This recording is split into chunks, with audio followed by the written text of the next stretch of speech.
기적, 미라클이라고 얘기하죠. 이 뭐냐, 자연 세계에서 자연 법칙을 초월해서 일어나는 일들, 사건을 가리켜서 우리가 기적이라고 하잖아요. 쉽게 얘기하면 일어날 수 없는 일이 일어났을 때 그것을 우리는 기적이 일어났다 이렇게 얘기합니다. 교통사고가 났는데 차가 다 찌그러지고 부서져서 완전히 누가 봐도 저 사고 난 사람은 죽었겠구나 했는데 봤더니 그 사람만 멀쩡한 거예요. 정말 차가 다 찌그러졌는데 딱 찌그러진 그 사이 틈에 사람이 딱 끼어 있는데 사람은 멀쩡하게 살아 있는 겁니다. 그런 경우가 종종 있거든요. 그럴 때 사람들이 기적이다, 기적이다, 기적처럼 살아났다 이렇게 얘기를 합니다.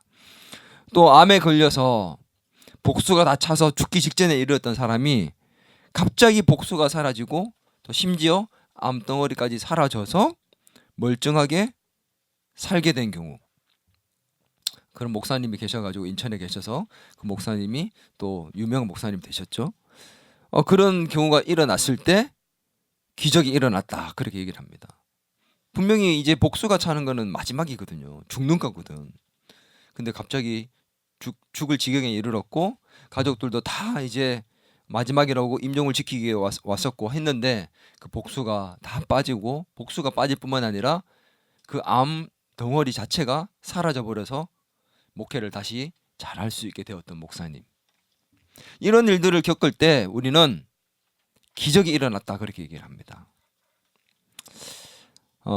우리의 삶에도 그런 초자연적인 현상, 기독교에서는 하나님의 능력에 의해서 발생하는 초자연적인 현상이 기적이라고 하는데 그런 기적들이 일어났으면 좋겠습니다. 아멘. 예. 그 기적을 경험한 사람도 있을 것이고 또 일어나기를 바라는 사람도 있을 겁니다. 우리 삶에 일어나기를 바라십니까? 그런 기적 같은 일들이 우리의 삶에도 많이 일어났으면 좋겠어요. 예수 믿는 자들에게는 충분히 일어날 수 있는 일들이잖아요.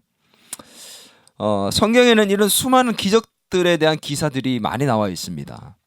특히 요한복음에도, 오늘 읽었던 이 말씀에도 요한복음에도 보면 예수님의 그 기적들이 많이 나오는데 7가지가 대표적인 기적들이 나와요.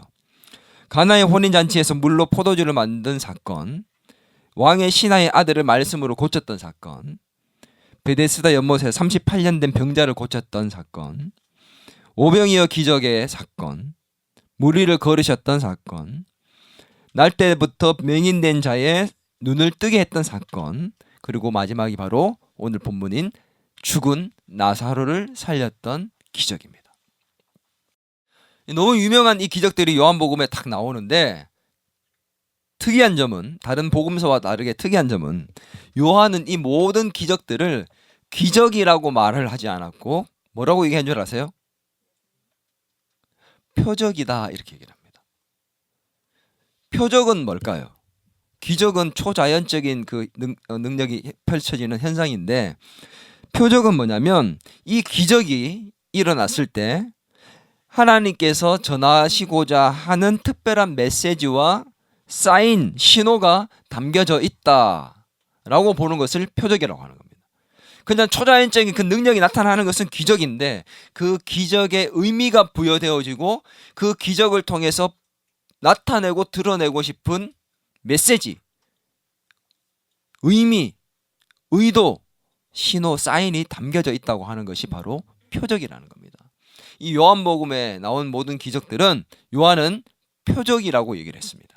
그러니 이 죽은 나사로가 살아난 사건은 죽었던 사람이 살아난 기적이 일어났다라는 정도가 아니라 예수님께서 이것을 통해서 나타내고 드러내고 싶었던 의도가 있던 표적이라는 겁니다. 이해되시죠?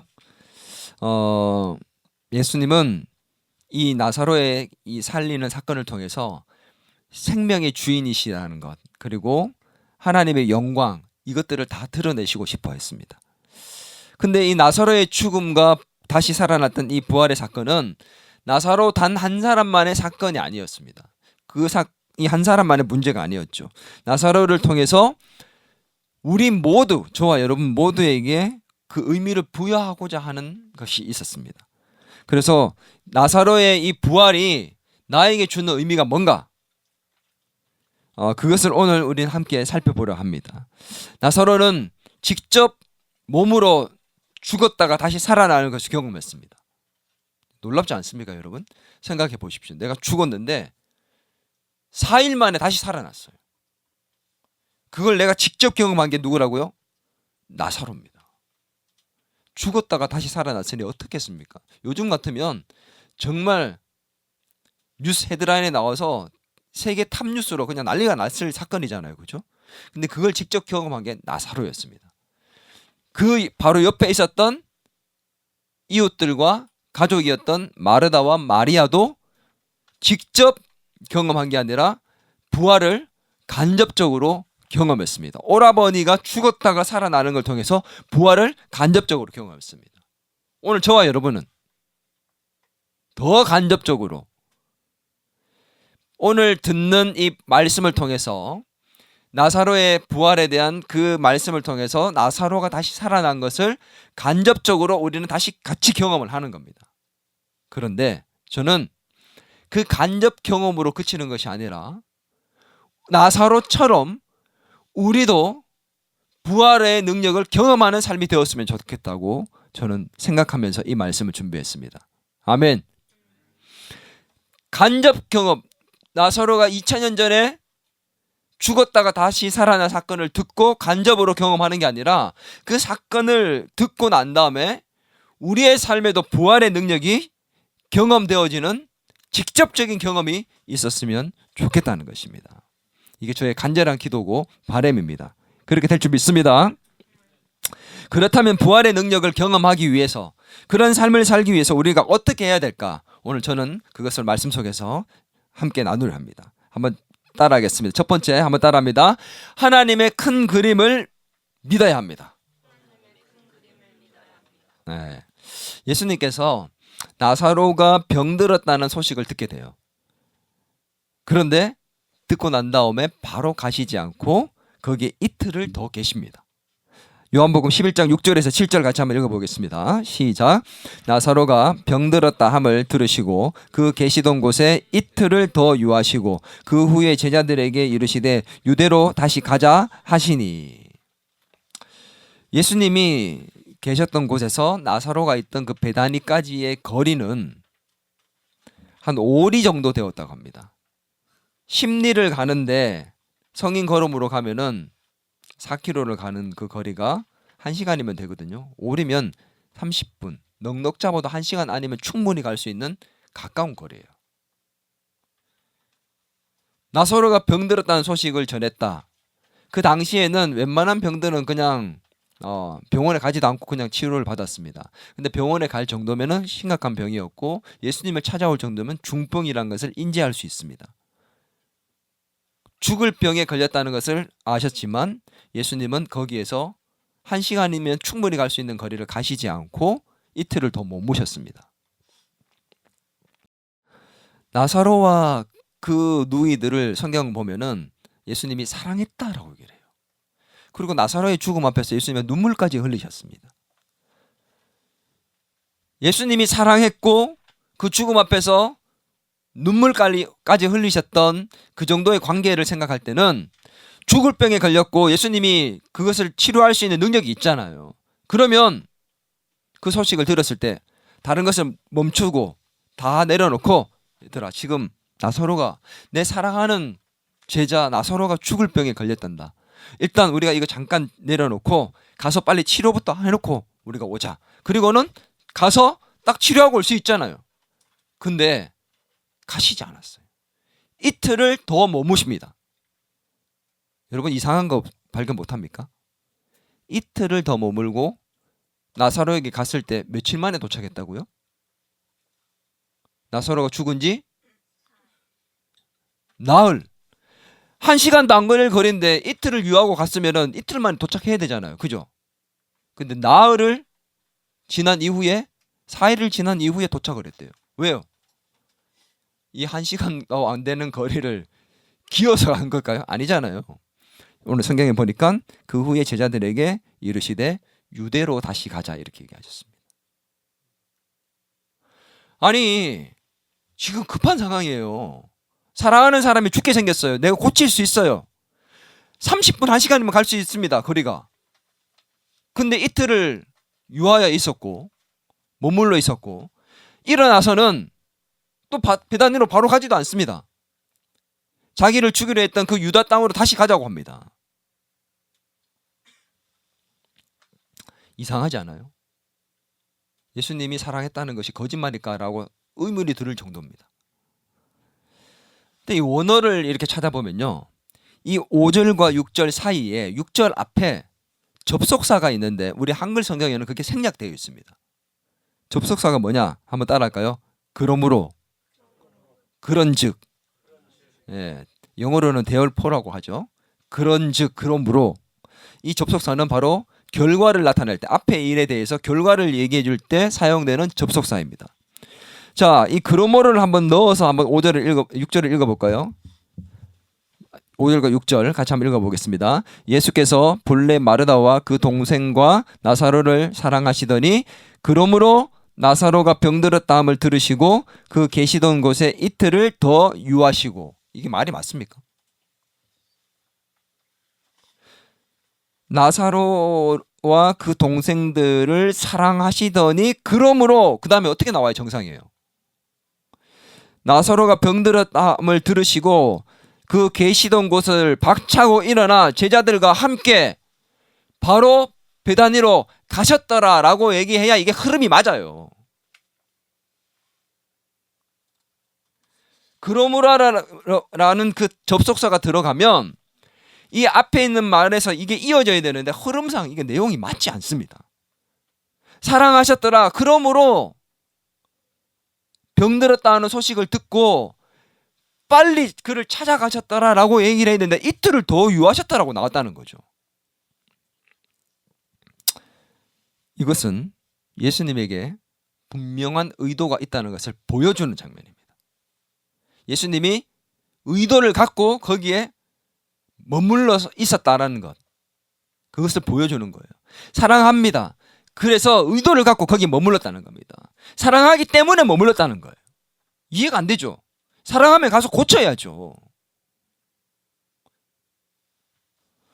예수님께 따라합니다. 큰 그림이 있었습니다. 예, 하나님의 뜻이 있고 예수님의 뜻이 있다는 그 얘기죠. 예수님이 거기에 머물렀을 때는 의도가 있고 큰 그림이 있었다라는 것입니다. 왜 가시지 않았을까요? 예수님의 그 의도는 뭘까요? 큰 그림은 뭘까요? 왜 예수님은 바로 가지 않고 이틀을 더 머물러 계셨을까요? 성경은 그 내용에 대해서 구체적으로 언급을 하지 않습니다. 침묵해요. 그러나 이 예수님의 행동이 바로 제자들의 믿음을 위해서였다고 성경은 딱 한마디를 하고 있습니다. 11장 15절 같이 한번 읽겠습니다. 시작. 내가 거기 있지 아니한 것을 너희를 위하여 기뻐하노니 이는 너희로 믿게 하려 함이라. 그러나 그에게로 가자 하시니. 너희로 누구냐면 제자들이거든요. 제자들에게 내가 거기 있지 않은 것이 기뻐할 일이다. 너희가 믿음을 가지게 하기 위해서다. 이렇게 얘기를 한 것이라는 거예요. 만약에 예수님이 나사로가 죽기 전에 도착을 했다. 딱 소식을 듣자마자, 소식을 들을 때는 나사로가 죽기 전이거든요.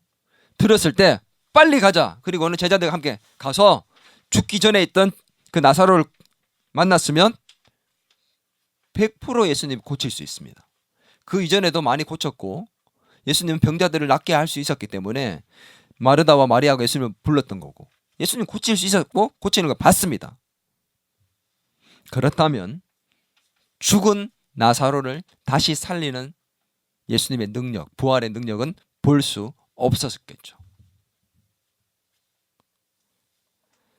제자들이 이해가 안 됐을 수 있고 마르다와 마리아가 이해가 안 될 수 있습니다. 우리를 사랑한 게 거짓말이었나? 나사로를 그렇게 사랑했던 게 거짓말이었나? 왜 오지 않지? 왜 가시지 않지 제자들은? 그런데 알고 보니 예수님이 큰 의도가 있는 거예요. 부활의 능력을 보여주시기 위해서.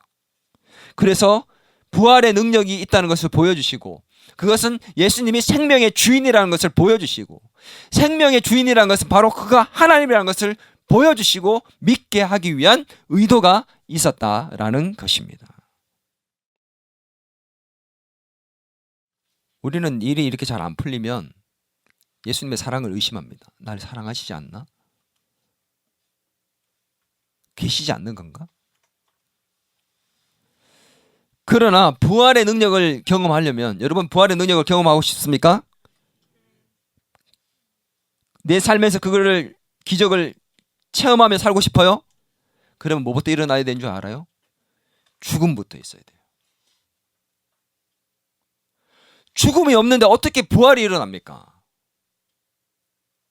우리는 죽지 않고 부활을 경험하려고 하니까 이게 안 되는 거죠. 이해가 돼요? 부활의 능력을 경험하는 삶을 살려면 죽음을 경험해야 됩니다. 죽으면 끝인데? 아니, 죽는 게 내 삶의 육체의 죽음을 얘기하는 게 아니에요. 죽음이 뭐예요? 다 끝난 거잖아. 내 힘으로 아무것도 할 수 없는 상황. 예수님께서는, 하나님께서는 우리가 다 끝났다고 할 때까지, 모든 것을 다 내려놓을 때까지 기다리십니다. 내 힘으로 아무것도 할 수 없다고, 내 힘이 다 빠질 때까지 기다리십니다. 그러시고 그 이후에 내가 한계를 느끼고 다 끝났다고 할 때, 완전히 모든 것을 내려놓았을 때, 아무것도 할 수 없다고, 내 힘으로 할 수 없다는 것을 여겨질 그때에 부활의 능력을 나타내시는 것입니다. 아멘. 우리가 힘이 다 빠지길 기다리세요. 나사로가 죽기까지 기다리십니다. 예수님은 고칠 수 있고 갈 수 있습니다. 근데 가시지 않았고 고치지 않았습니다. 왜요? 죽기까지 기다리셨습니다. 왜요? 그래야 부활의 능력을 보여줄 수 있으니까. 우리는 때론 너무 답답해요. 빨리 고쳐주시면 좋겠는데, 고쳐주실 수 있는데, 나를 사랑하시는데 고쳐주시지 않아요. 그래 결국은 내가 원하는 대로 응답이 되지 않아서 다 내려놓게 만듭니다. 다 포기하게 만듭니다. 이제 안 되는구나. 끝났구나. 내 힘으로 할 수 없구나. 근데 그때 하나님께서 역사하십니다. 부활의 능력으로 다시 일으키시는 겁니다. 할렐루야. 여러분, 그래서 여러분 혹시나 지금 다 끝났다고 여겨지는 부분이 있고 안 될 거라고 포기되어지는 부분이 있고 사람들이 그렇게 말하는 게 있습니까? 바로 지금이 부활의 능력을 경험할 수 있는 절호의 기회가 찾아온 것입니다. 부활의 능력을 경험하려면 바로 이 예수님의, 하나님의 큰 그림을 믿어야 합니다. 아멘. 두 번째 한번 따라합니다. 하나님의 능력에는 한계가 없음을 믿어야 합니다. 아멘. 우리나라는 이제 누가 죽으면 3일장을 합니다. 3일장이 뭔지 알아요? 3일 동안 있다가 문상을 받고 그 다음에 시신을, 장례를 치러서 이제 묻는 거거든요. 화장을 하거나. 그러니 우리는 이제 문상을 먼저 받잖아요. 그죠? 근데 유대는 이 날씨 때문에, 너무 더운 날씨 때문에 빨리 부패해서 장례를 먼저 치릅니다. 그게 무슨 말이냐면 시체를 먼저 묻어요. 그리고 난 다음에 조문객들을 받는 겁니다. 그러니 이미 나사로가 어디에 지금 들어가 있는 겁니까? 돌 무덤에 들어가 있는 상황입니다. 장례를 먼저 치렀고 이제 문상을 받고 있었고 4일이 지난 이후에 예수님이 그제서야 거기에 도착을 하셨습니다. 예수님이 소식을 듣고 마르다가 마리아가 사람을 보내서 30분이면 1시간이면 올 수 있으니까 기다렸는데 나흘이 지나서 죽고 난 다음에 왔습니다. 성경에 보면요, 마르다는 나가서 맞이하는데 마리아는 안 나가요. 성경학자들이 요즘 말로 마리아가 뭐 했다고요? 삐졌다 이렇게 얘기를 합니다. 삐져서 안 나갔다. 내가 향료 컵도 다 부었고 어떻게 이럴 수 있지? 마르다도 너 그거 잘못 부었어. 그거 왜 부었니? 이게 뭐야? 뭐 그럴 수 있는 상황이거든. 서운할 수 있잖아요. 고칠 수 있는 분이 바로 지근에 있었는데 오지 않고 더 멀리 딴 데 갔다가 이제서야 죽고 난 다음에 와가지고 문상하러 왔다고? 가시라 그래. 그럴 수 있는 거거든. 그러나 마르다는 나갑니다. 근데 그 마르다 속에도 섭섭한 마음, 서운한 마음이 그대로 녹아 있었던 것을 알 수 있습니다. 11장 21절 같이 한번 읽어보겠습니다. 21절 시작. 마르다가 예수께 여짜오되 주께서 여기 계셨더라면 내 오라버니가 죽지 아니하였겠나이다. 이 섭섭함이 느껴지지 않습니까? 여기 오셨으면, 그때 오셨으면 안 죽었을 건데. 원망 섞인 목소리가 들려옵니다. 마르다는 예수님이 늦게 오셨다고 생각한 겁니다. 죽기 전에 오셨으면 고칠 수 있었을 건데 라고 생각하고 이제는 늦었다라고 생각한 겁니다. 질문하겠습니다. 예수님이 늦으셨습니까? 아니면 제때 오신 겁니까? 질문이 어렵나요? 예수님이 늦게 오신 거예요? 제때 오신 거예요? 제때 오신 거 맞아요? 죽기 전에 오셔야지. 우리는 죽기 전에 오기를 원합니까? 끝나고 난 다음에 오기를 원합니까? 그럼 늦게 오신 게 맞군요. 우리는 머릿속에 우리가 알고 있는 것과 믿고 있는 것이 달라요. 우리는 예수님이 죽기 전에 오셔야 된다고 믿고 기도하고 있습니다. 이게 마르다와 마리아가 가지고 있었던 인간의 한계였고 예수님을 향해서 갖고 있던 믿음의 한계였습니다. 그들은 원하는 시점이 있었고 원하는 장소가 있었습니다. 마르다와 마리아가 원하는 시점이 언제일까요? 마르다와 마리아는 나사로가 죽기 전에 와서 병든 것을 고쳐주기를 원했습니다. 죽기 전이었습니다. 원하는 장소는요, 장례지가 아니라 베다니에 나사로가 병들어서 누워있는 그 장소에 오기를 원했습니다. 그런데 예수님은 그곳에, 그 장소에, 그 시기에 가지 않았습니다.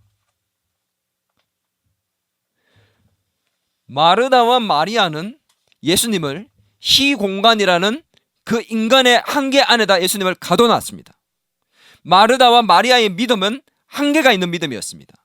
시공간 안에 예수님을 가둬놓는 한계, 예수님의 능력을 한계치를 갖고 믿고 있는 한계가 있는 믿음이었다는 거예요. 죽기 전까지예요. 시간 안에 예수님을 가둬놨어요. 예수님은 시공간을 초월합니다.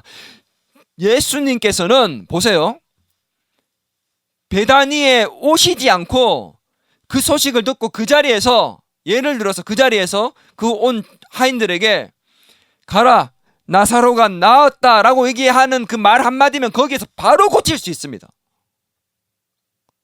실제로 성경에서 그런 사건이 있었잖아요.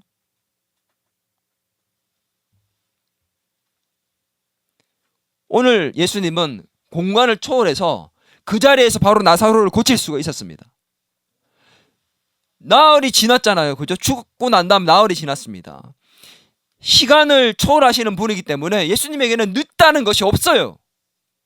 우리는 늦고 빠름이 있습니다.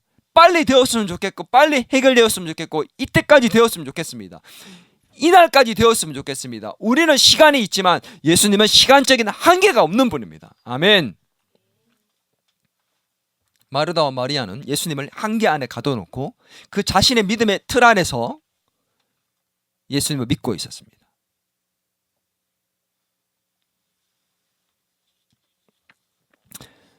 나사로가 죽기 전에만 고칠 수 있는 분이 아니라 죽음 이후에도 고칠 수 있는 분이 예수님입니다. 아멘.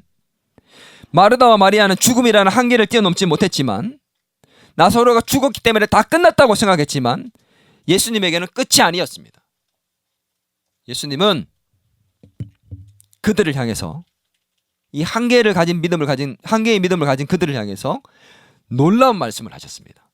11장 23절 같이 한번 읽겠습니다. 시작. 예수께서 이르시되 내 오라비가 다시 살아나리라. 내 오라비가 다시 살아나리라. 아멘.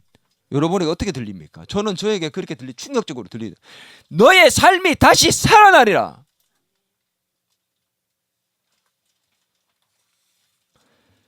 예수님은 자신의 한계가 없는 능력을 드러내십니다.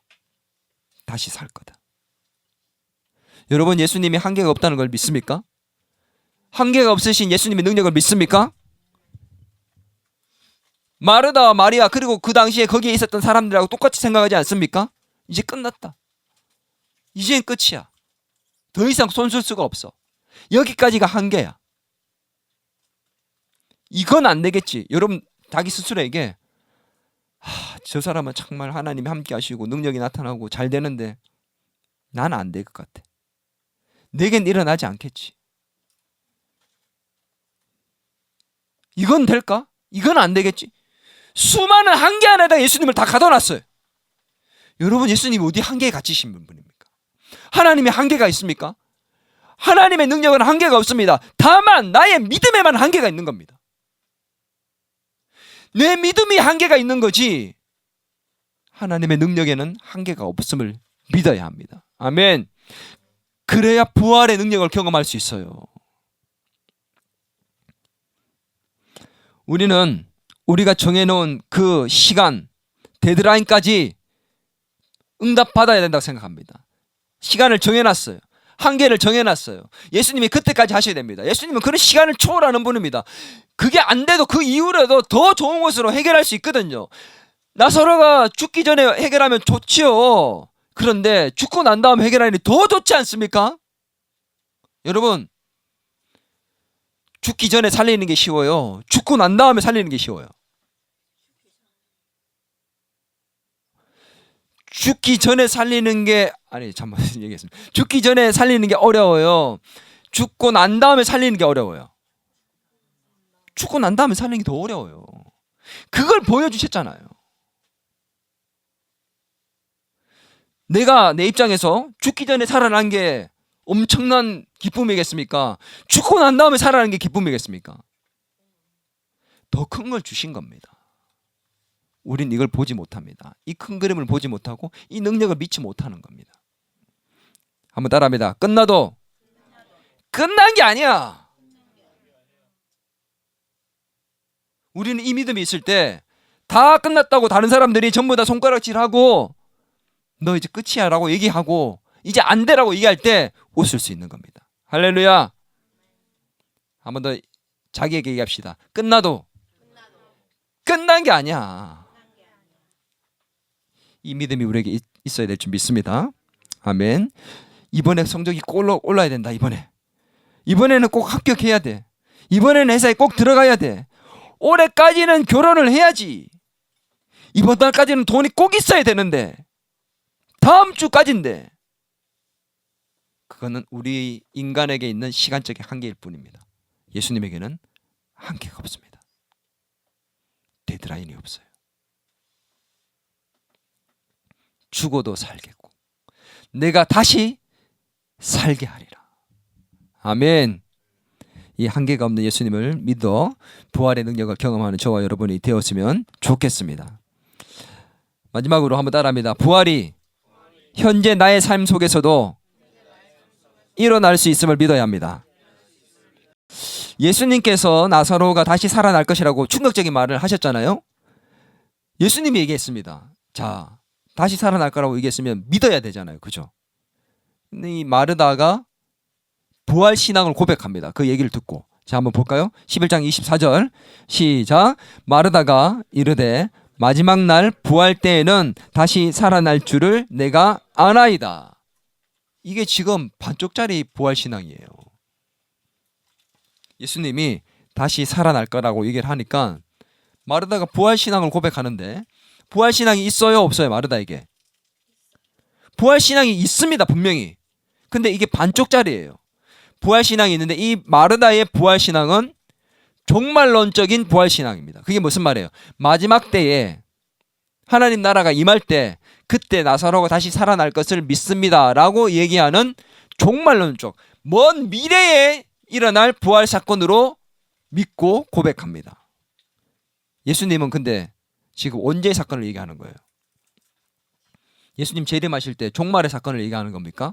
다시 살아날 것이라고 얘기하는 것이 먼 미래의 종말적인 시점을 얘기하는 게 아니라 바로 지금 현재 너의 삶 속에 나사로의 부활을 보게 될 것이다 라고 말씀하신 겁니다. 아멘. 11장 23절 예수께서 이르시되 내 오라비가 다시 살아나리라. 40절에 예수께서 이르시되 내 말이 내가 믿으면 하나님의 영광을 보리라 하지 아니하였느냐 하시니, 하나님의 영광을 본다는 게 뭔 말이에요? 나사로가 다시 살 거란 얘기거든요. 언제요? 마지막 때가 아니라 지금, 오늘, 현재 내 삶 속에서 부활을 보게 될 거다라고 얘기한 것입니다. 아멘. 예수님께서 말씀을 하신 것이 충격적이잖아요. 현실적으로 끝난 것처럼 보이지만 지금 네가 바로 부활의 능력을 보게 될 거라고 얘기한다는 거죠. 우리는 내 삶 속에서 이 부활의 능력이 나타날 것이라는 것을 믿지 못한다. 현재 내 삶 속에서 이게 바로 일어날 거를 믿지 못해요. 이 종말론적인 신앙 고백하는 그 마르다에게 예수님이 놀라운 정도가 아니라 충격적인 말씀을 하십니다. 그게 뭐냐면 오늘 우리가 함께 암송한 본문 말씀입니다. 같이 한번 암송해 볼까요? 시작. 예수께서 이르시되 나는 부활이요 생명이니 나를 믿는 자는 죽어도 살겠고 무릇 살아서 나를 믿는 자는 영원히 죽지 아니하리니. 이 말씀을 마르다에게 하십니다. 여러분 잘 보세요. 예수님이 하신 말씀이 뭐라고 했는지. 나는 뭐라고요? 부활이요 생명이니. 이 요한복음에는 에고 에이미 라는 그 뜻으로 I am, 나는 무엇이다라고 자기가 누군지를 예수님이 밝히시는 것이 7가지나 나오거든요. 그 중에 한 가지가 바로 뭡니까? 오늘 나는 부활이요 생명이니 라고 얘기합니다. 잘 들으세요. 나는 I am 부활이라고 얘기하는 거예요. 나는 부활이래요. 내 존재 자체가 부활이래요. 나는 부활의 능력을 가졌고 나사로를 살릴 수 있는 능력이 있다가 아닙니다. 나 예수가 부활 그 자체다. 부활의 근원, 생명의 주인이다. 내가 부활이다. 이렇게 얘기를 하시는 겁니다. I am 부활. 이해가 됩니까? 이게 다른 점이 뭔지? 부활의 능력을 가지고 있는 정도가 아니라 내가 부활 근원 그 자체다라고 얘기하는 겁니다. 그런데 부활 그 자체, 생명 그 자체, 능력 그 자체이신, 근원 그 자체이신 예수님 지금 어디 계십니까? 우리 안에 계십니다. 우리 이걸 믿지 못해요.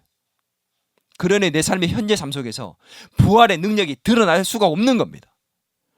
한계투성이에요. 예수님이 내 안에 있는, 그런 예수님이 내 안에 있는데 나는 예수님을 틀 안에다 갖춰놓고 내 믿음의 틀 안에, 내 믿음의 그 작은 믿음의 그 한계 안에 가둬놓고 살고 있으니 부활의 능력이 우리 삶에는 나타나지 않는 겁니다. 믿으면 믿는 만큼 능력이 나타납니다.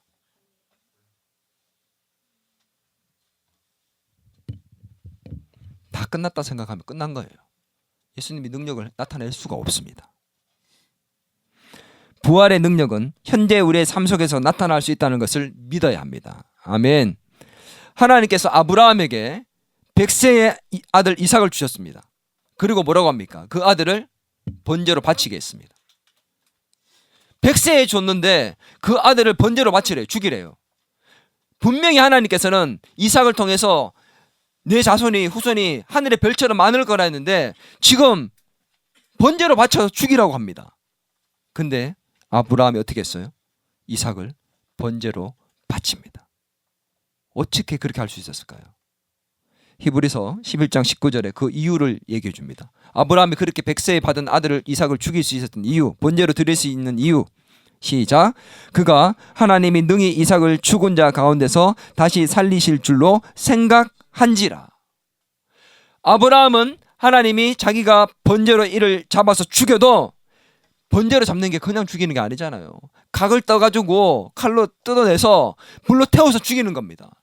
그래도 다시 살릴 것이라고 아브라함이 믿었기에 그렇게 하나님께 번제로 드릴 수 있었다는 겁니다. 이게 바로 부활의 주님을, 그 현재 우리의 삶 속에서 역사하실 수 있는 그 주님을 믿는 믿음입니다. 이게 부활의 믿음이에요. 이 믿음이 우리에게 있어야 될 줄 믿습니다. 아멘. 아브라함이 부활의 능력을 믿었기에 바로 이렇게 하나님께 드릴 수 있었던 것입니다.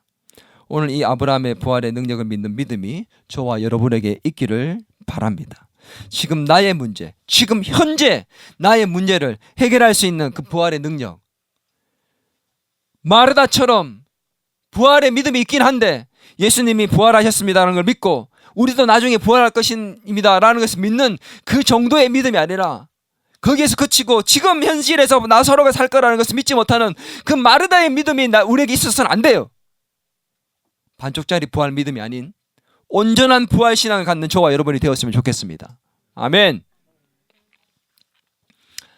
현실에서 여러분 부활의 능력이 나타날 수 있다고 정말 믿습니까? 믿어야 돼요. 아멘. 저는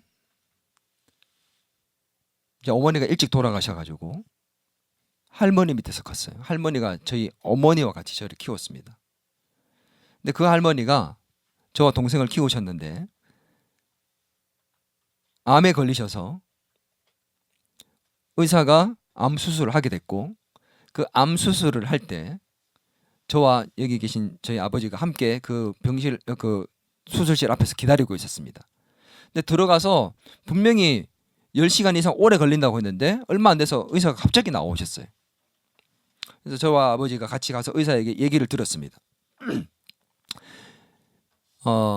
그 당시 그 지역에서 가장 이제 탁월한 의사라고 생각했는 분이 나오셔서 하는 말이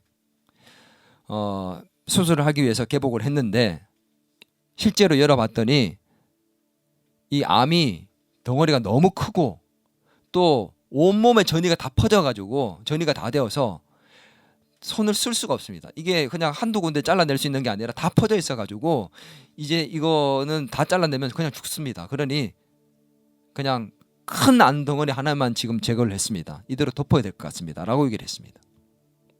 정말 하늘이 무너지는 것 같았어요. 그 얘기를 듣는데 정말 멘붕이 오더라고요. 수술을 더 할 수가 없대. 그냥 덮어야 된대요. 그래서 의사는 더 이상 수술을 해봐야 이거 소용이 없고 환자에게 더 고통만 가고 수술하다가 죽을 수도 있으니까 덮어야 된대요. 어떻게 해요? 허락을 했습니다. 그 의사가 뭐라고 얘기했냐? 한 3개월 정도 사실 수 있을 것 같습니다. 지금 이 상황을 볼 때 3개월, 정말 맥시멈 많이 살아도 6개월입니다. 그럼 어떻게 해야 돼요? 물어봤더니 지금도 기억을 해요. 환자분에게 말씀을 하시고 죽음을 준비할 수 있는 시간을 주십시오라고 얘기를 하셨습니다. 그냥 끝난 거예요. 이제 끝난 거예요. 근데 제가 기도하는데 이렇게 하나님 제 할머니를 보낼 수 없습니다 이런 생각이 들더라고요. 평생 고생만 하셨는데 어떻게 이렇게 갈 수 있습니까? 그때 제 마음에 히스기야가 자기의 병을 고치기 위해서 하나님께 기도하고 15년간 그 생명이 연장되었던 그 장면이 떠올랐습니다. 그래서 하나님께 기도했어요. 하나님, 저 할머니하고 여행도 가보고 싶고 맛있는 맛집에도 찾아가 보고 싶고 저희 할머니가 제가 힘들까봐 멀리 가시면서도 차 태워달라는 거 제가 태워드리지 못한 것도 너무 많았고 하고 싶은 게 너무 많은데 5년만 더 살게 해주세요. 더도 말고 딱 5년만 더 살게 해주세요. 기도했습니다. 그리고 제가 기도문을 썼습니다. 한 장의 A4 용지에 기도문을 써서 거기에 내용이 들어가 있었습니다. 히스기야의 병을 고치시고 15년 동안 살게 하셨던 그 하나님, 우리 할머니 5년만 더 살게 해달라는 기도의 내용문을 갖고 써서 할머니에게 약봉투에다가 그걸 집어넣어가지고 기도문을 넣어서 할머니께 드렸습니다. 할머니, 만병통치약인데 이거 밥 먹을 때마다 이거 먹어야 돼. 그러면 깨끗하게 나을 거야. 그리고는 약봉지에다가 병원에 저기 약국에서 받아가지고 그 편지를 넣어가지고 기도문을 넣어가지고 드렸더니 할머니가 보시더니 뭐 웃으시면서 그걸 받으셨어요. 근데 나중에 보니까 그 기도문 종이가 정말 너덜너덜해졌더라고요. 할머니가 매일 또 밥을 먹을 때마다 읽고 또 읽고 또 읽으셨습니다. 그 할머니께서 정확하게 5년을 더 사셨습니다. 여기 있는 분들이 증인이잖아요. 정말 5년이 딱 될 때 제 마음에 그때까지 어떤 일이 있었는지 아세요? 제가 할머니를 계속 병원에 모시고 갔어요. 의사를 만나서 검사를 계속 받습니다. 근데 의사가 놀래요. 암이 더 진전이 안 된대. 야, 이상하네요. 기적 같은 일입니다. 암이 진전이 안 됩니다. 다음에 또 봅시다. 다음에 또 봅시다. 나중에는 의사가 머쓱해지더라고요. 의사도 제 눈앞에서 제 귀에 생생합니다. 기적 같은 일입니다.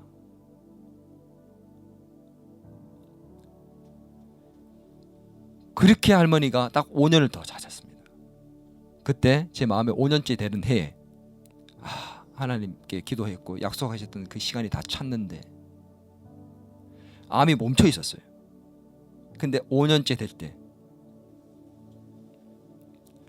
할머니가 아프시기 시작하더라고요. 또. 그리고는 그 5년째 할머니께서 짧은 시간 고통 가운데 계셨다가 하나님 품으로 가셨습니다. 그 마지막을 아버지께서 지키셨고. 여러분, 부활의 능력은 지금 우리 현실에서도 일어날 수 있습니다. 아멘. 병도 멈출 수 있고 물질 문제도 해결할 수 있고 회사를 들어가는 문제도 해결할 수 있고 미래의 장래의 결혼 문제, 직장 문제, 돈 버는 문제, 내 현실적인 문제에서 나 자신의 능력을 볼 때는 안 될 수밖에 없는 상황이고 안 된다고 여길 만한 수많은 것들이 있습니다. 지금 현실을 볼 때는 도저히 안 될 것 같고 막막하고 아니 끝났다고 여기고 사람들은 포기해라 그러고 접어라 그러고 이제는 안 된다고 얘기하는 수많은 것들이 있습니다. 넌 끝이야 라고 얘기하는 그것, 그때가 바로 정말 하나님의 능력을 나타낼 수 있는 절호의 찬스입니다.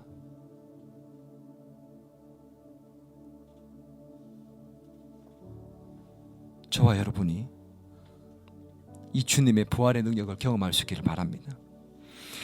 예수님은 스스로 죽음을 이기신 분입니다. 우리가 가진 모든 문제를 해결할 수 있는 분인 줄 믿습니다. 우리가 해결되어야 된다는 생각하는 그 시점까지 해결되지 않았어도 시간을 넘어서라도 해결할 수 있는 분인 줄 믿습니다. 아무런 응답이 없었고 빈손이 된 지금의 상황이라도 해결할 수 있는 분인 줄 믿고 신뢰할 수 있기를 바랍니다. 그게 부활의 신앙입니다. 여러분, 부활의 신앙이 있습니까? 반쪽짜리는 아닙니까? 지금도 여전히 나를 위해서 무엇이든 할 수 있다는 것을 믿을 수 있는 신앙, 예수님이 살아계시고 나와 함께 하시고 지금 나의 이 끝난 것 같은 그 상황의 문제를 해결할 수 있다는 사실을 믿는 믿음, 그게 바로 부활의 신앙입니다. 이 믿음을 가질 때 우리는 부활을 경험하는 삶을 살게 될 것입니다. 아멘. 지금 주님께서 저와 여러분에게 묻고 계십니다. 나는 부활이요 생명이니 나를 믿는 자는 죽어도 살겠고 무릇 살아서 나를 믿는 자는 영원히 죽지 아니하리니 네가 이것을 믿느냐? 기도하겠습니다. 우리 같이 한번 잠시 기도하겠습니다. 나는 정말 부활의 신앙이 있는 사람인지, 우리의 삶에는 수많은 한계와 내가 가진 데드라인을 가지고 그 틀 안에 예수님을 가둬놓고 있지 않았는지, 끝났다고 포기한 것들은 있지 않은지, 안 된다고 여기고 내게는 되지 않는다라는 생각으로 예수님을 한계 안에 가둬놓은 것은 아닌지 돌아보면서 오늘 여러분 내려놓은 게 있습니까? 포기한 게 있습니까? 끝났다 생각하는 게 있습니까? 안 될 것처럼 여겨지는 게 있습니까? 바로 그것이 주님의 부활의 능력을 드러낼 만한 하나님의 큰 그림입니다. 오늘 그 부활의 능력을 경험하는 인생이 될 수 있도록 주님 역사해 주옵소서. 내 삶에 주님을 향한 그 믿음 가운데 이 부활의 능력을 경험하는 인생이 될 수 있게 도와달라고 이 시간에 우리 한번 합심하여 기도하며 나아가겠습니다. 같이 기도하겠습니다. 오 하나님 아버지, 하나님 아버지, 하나님 우리의 믿음이 약하여 부족하여 한쪽짜리 안에는 부활의 신앙을 갖고 살아왔는지 모릅니다. 머릿속에 남아있는 예수님이 부활하셨다는 생각과 나도 나중에는 언젠가 부활할 것이라는 그 믿음만으로만 살아왔지 않습니까? 내 삶 속에 부활하신 예수님이 함께 계시고 지금 내가 너를 살릴 것이라고 말씀하시는 그 믿음을 갖고 살지 못했지는 않습니까? 하나님 아버지 불쌍히 여겨주시옵소서. 부활의 신앙과 믿음을 갖고 살아가며 내 삶 속에 부활의 능력을 경험하는 인생이 될 수 있도록 역사하여 주시옵소서. 오 하나님, 부활의 한계가 없으신 주님, 한계가 없으신 주님의 능력을 믿는 부활의 신앙을 갖게 하여 주시옵소서. 주님의 큰 그림을 믿는 자들이 되기를 원합니다. 지금 내 삶 속에서, 현재 내 삶 속에서 모든 문제를 해결할 수 있는 주님의 능력이 있음을 믿습니다. 주님 함께하여 주시옵소서. 주님 은혜를 베풀어 주시옵소서. 지금도 살아계시고 지금도 함께하시고 지금도 해결할 수 있다는 그 사실을 믿을 수 있는 자가 되기를 원합니다. 주님을, 하나님의 능력을 나의 믿음의 한계 안에 가두지 않도록 하나님 함께해 주시옵소서. 우리를 불쌍히 여기셔서 한계가 없으신 주님을 믿고 나아가 주님의 부활의 능력을 경험하는 우리 모두 하나님이 될 수 있도록 도와주옵소서. 오 하나님, 은혜를 베풀어 주시옵소서. 이 부활절을 맞이하여 우리 가운데 이 부활에 넘치는 신앙이 있기를 소망하오니 주님이 역사하여 주시옵소서. 오 하나님 아버지, 불쌍히 여겨 주시옵소서. 하나님, 다 끝났다고 여기는 이 시점에 우리에게 이 부활의 신앙이 하나님 정말 우리가 다 하나님 할 수 있다는 신앙으로 바뀔 수 있도록 역사하여 주시옵소서. 지금도 살아계신 예수님, 지금도 나와 함께 하시는 예수님, 그리고 지금도 나를 위해서 무엇이든 할 수 있다고 말씀하시는 그 예수님, 내가 끝났다고 여기는 지금 이 순간에도 내가 다시 너를 살릴 것이다, 내가 이것을 믿느냐라고 마르다에게 물으셨던 그 질문을 지금 나에게 하고 계시는 예수님을 믿습니다. 오늘 주님, 내가 믿습니다. 내가 부활의 주님을 믿습니다. 지금 나와 함께 하시고 지금도 살아계셔서 나의 이 모든 문제를 해결하시고 다시 살리실 것을 믿습니다. 주님, 고백하며 나아갑니다. 주님, 부활의 능력을 경험하는 인생이 되게 도와 주옵소서. 저와 더 기쁨의 교회 오늘 함께 예배드리는 우리 모든 하나님의 백성들이 부활의 능력을 경험하는 인생이 될 수 있도록 역사하여 주시옵소서. 살아계신 예수님의 이름으로 기도드리옵나이다. 이제는 우리 주 예수 그리스도의 은혜와 하나님 아버지의 크신 사랑과 성령님의 감화 감동 위로 교제 충만하심의 역사가 부활의 능력을 경험하는 인생 되기를 소망하는 더 기쁨의 교회 모든 성도들과 하나님의 백성들 위해, 교회 위에, 이 나라 이 민족 위에 이제로부터 영원토록 함께 하시길 간절히 축원하옵나이다.